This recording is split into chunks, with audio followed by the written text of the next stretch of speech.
Hello, ladies and gentlemen. Welcome to another new playthrough. This time it's Kirby's Dream Land 3 on the Super Nintendo. I always forget this game's on Super Nintendo because the others were on the Game Boy. Yeah, this is a Kirby game I've never played. Yeah, this is, as far as I know, this is like this is Kirby. Wait, no, this isn't Kirby's second SNES game. It's his. It's the last SNES game Nintendo ever released. Wasn't Kirby's Adventure?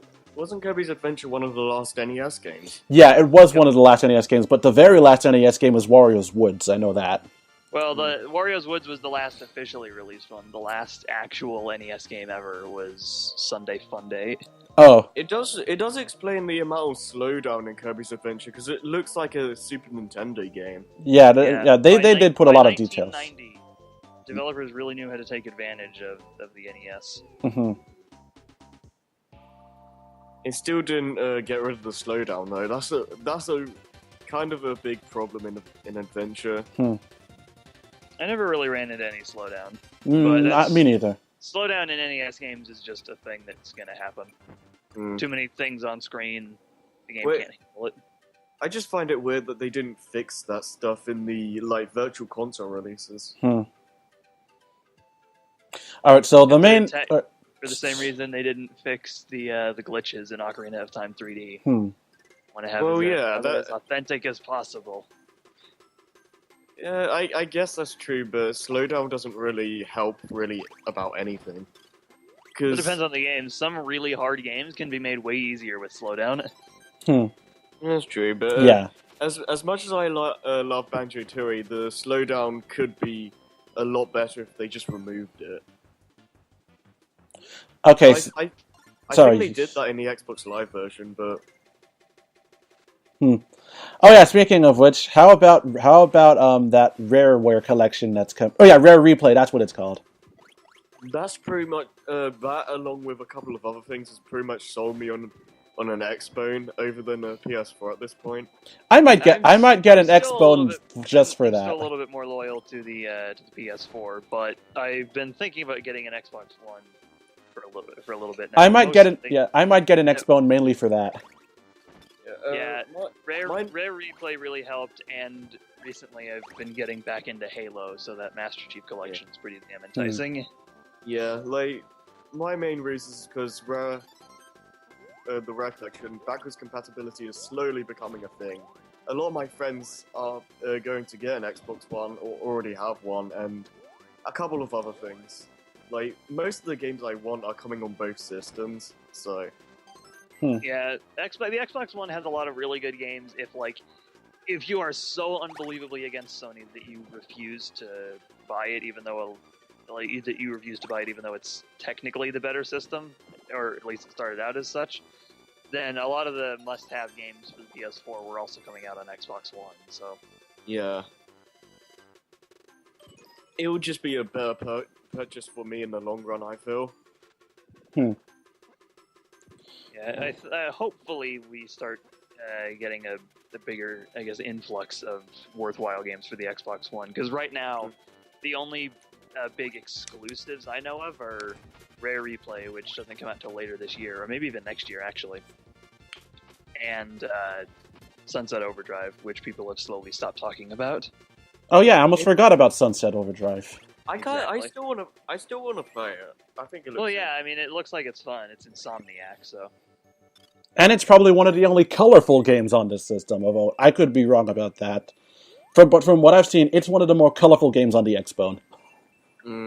That's just the problem. That's just the fault of modern gaming in general. Very bland colors. Yeah, not everything has to be gray.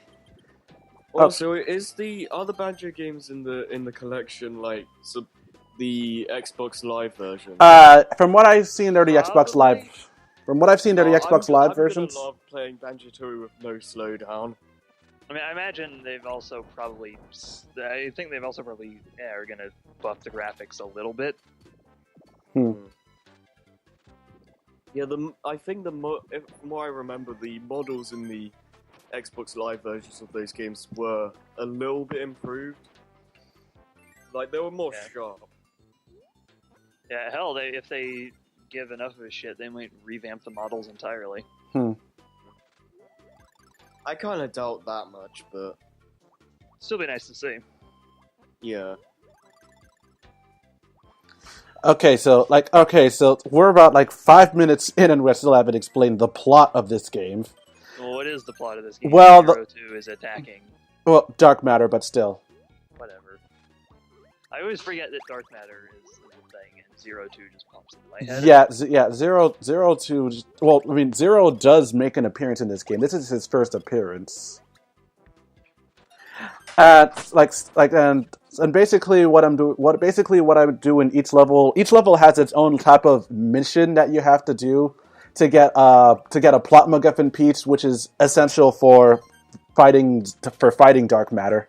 So it's like the crystal shards in Kirby 64. Yeah, it's kind of. I mean, they were both directed by the same person. That and Dreamland 2.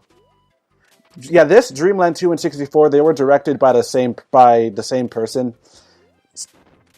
And so yeah, I don't think Sakurai had any involvement besides other than voicing King Dedede in 64. I don't think he had any involvement in these games. Well, he was probably creative. He was probably like creative consultant. Probably. Make sure things were right. I just find it hilarious that Sakurai was the voice of Dedede. Yeah. It's like learning that Miyamoto voiced Bowser. He did? Really? No, I'm just saying. Oh. But it'd be the same thing essentially. Yeah. That would be some shit though. Yeah, it would. So I'm assuming the partner gimmick is just that you find someone and jump on them or something. Yeah. In Dreamland, it was in Dreamland 2 first, where you only had Rick the hamster, Koo the owl, and Kinda Fish. They all had their own strengths and weaknesses. They're still apparent here, but Dreamland 3 adds 3 more. They had Choo Choo the octopus, who I'm currently with, Nago the cat, and Pitch the green bird. Because you know what they say, the more the merrier. Yeah. That's a bad Mike Palmer impression for you. And basically, Rick travels the fastest on land, and he can wall jump using only one wall. I might add. Rick is Samus. Yeah, Kind can travel a lot faster underwater, and he can move through fast water currents. Koo is kind of the same thing, but in the air. Yeah, but speaking of the quote from Shadow, during the editing of the Seas Brain playthrough, I put in the "Shut Up" clip from Sonic X. Like as for the newer ones, Nago can triple jump. Choo Choo can use her tentacles to walk on ceilings. And as for Pitch, it doesn't really say anything special about him except the way the copy ability mixing works for him. It's probably the most unique out of all of them. So I feel like I have to ask, what in the hell just happened in the previous room? Oh, it was a mini game where. It was a mini game because some of the missions are actually mini games where you have to do certain things. The first one I did was one where like this baseball pitcher guy was throwing different Gordos, and you have to had to figure out which one he threw. And if you match them all 3 times, then you've completed the mission. Oh, shit. Yeah, most of the time I like pairing up Kirby with Choo Choo because she kind of has a bit of a crush on him, and it's also a reference to the manga where it's kind of the same thing there. But even then, the manga's not canon though. You know, I'd be surprised that a Kirby manga exists, but you know, it's not the strangest thing I've ever heard. I mean, there's a Splatoon manga, so yeah, I read a bit of the Splatoon manga. I know that there was going to be a crossover with Squid Girl. Yeah, they're adding a costume from the anime as DLC, which is pretty funny. Yeah, I need to. I'm actually kind of happy to see that because Squid Girl is one of the very few anime that I actually like. Simply because it does not take itself seriously in the slightest. Yeah, a lot of anime are like super serious. It seems. Yeah.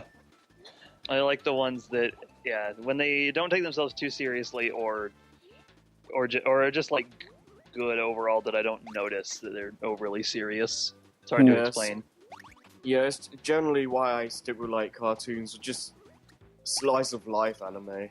Yeah. Like Full Metal Alchemist is really good because it knows how to balance out the seriousness with comedy. Yeah. It feels like it's serious when it needs to be and funny when it doesn't need to be serious. Whereas something like Soul Eater starts out like that, but then as you go through, it just totally forgets that humor is nice to have. A thing. Yeah. And it's also the pinnacle of, like, I don't know if really to call it filler, but just kind of standing around. At the end of season 2, which is when, by the way, when Soul Eater starts to kind of go to shit, they start fighting underground, like beneath the school, and they spend like 3 or 4 episodes in the exact same room fighting Krona. What? This isn't Dragon Ball. Even Dragon Ball wasn't that insane. They at least moved around. I Yeah. think for a good chunk of a couple of those, they just stood in the same place. Doesn't really help that Krona's so unbelievably boring, and the show is totally afraid of upsetting the status quo for longer than a few episodes. Like, they killed off Medusa in season 3, I think. And then pretty soon, like they killed her up at the end of that season.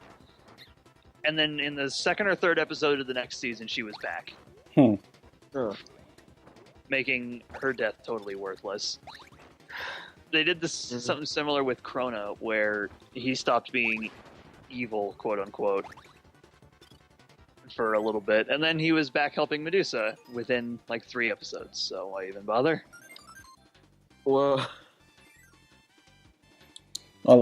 Going back to like the Kirby manga, actually were plans to release the manga here with Viz Media being releasing the English translated version of the manga, but then it was suddenly cancelled with no explanation whatsoever. Alright, then. well, I know there was a Majora's Mask manga, which, from what I've read, is actually pretty good. Yeah, I read the Majora's Mask manga. It was pretty good. I've seen a few panels from it, but never actually read it. I haven't read it fully. I should probably get back to it sometime.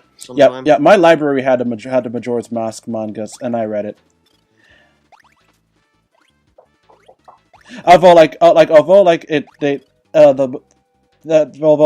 didn't include the I forgot that ranch girl's name. Romani? Yeah, it didn't include Romani. Romani wasn't in the manga because they said because at the end it said that they couldn't find a way to put her in, but they did have character drawings for her and whatnot. But either way, the Majora's Mask manga is pretty good. So I've heard. It's also not canon, but Yeah. Yeah, no, it's not canon, but Yeah.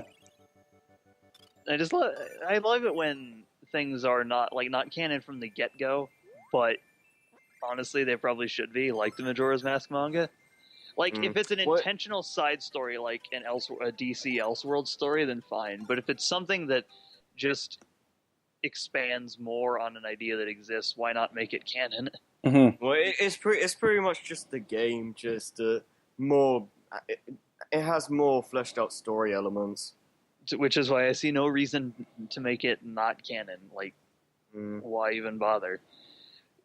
If it was like, what if Link died? Then sure, whatever. But Well, calm down, Pat. I kind of want to see like a third Hero of Time game, like see what happens like after Majora's Mask. Get on that, Nintendo. Get on that after Zelda U. Get on that after we get a sequel to Metroid Fusion.